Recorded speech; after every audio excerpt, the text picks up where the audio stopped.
ఈరోజు మా కలెక్టర్స్ అందరికీ చాలా స్పష్టంగా ఆదేశాలు ఇచ్చా. ఏ ఒక్క రైతు మాకు ఎరువులు లేదనకుండా చూసుకునే బాధ్యత మీది. అదే సమయంలో ఎక్కడన్నా కానీ ఎరువులు లేదంటే నేనే అక్కడికి వెళ్తా, నేను అక్కడ చూస్తా, మా వాళ్ళ తప్పుంటే యాక్షన్ తీసుకుంటా.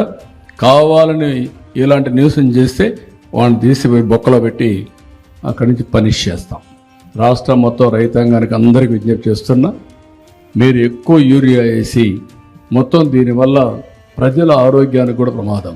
ఈ సంవత్సరం దగ్గర 4 లక్షల మెట్రిక్ టన్నులు ఫెర్టిలైజర్స్ కన్జంప్షన్ తగ్గించాలని, అదే మరి పెస్టిసైడ్స్ కన్జంప్షన్ తగ్గించాలని, దానికి డ్రోన్లతో పెట్టుకుంటే అవసరం సబ్సిడీ కూడా ఇవ్వాలని చెప్పి ఆలోచిస్తున్నాం.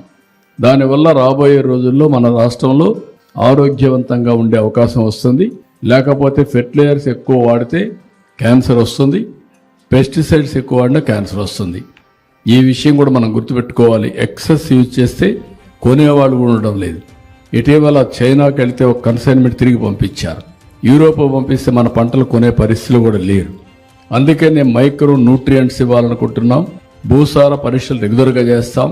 ఎక్కడ అవసరమైతే పెస్ట్ వస్తే అక్కడే ఈ డ్రోన్స్ ఉపయోగించి, అక్కడే పెస్టిసైడ్స్ ఉపయోగించి, తద్వారా పెస్టిసైడ్స్ యొక్క వినియోగాన్ని తగ్గిస్తాం.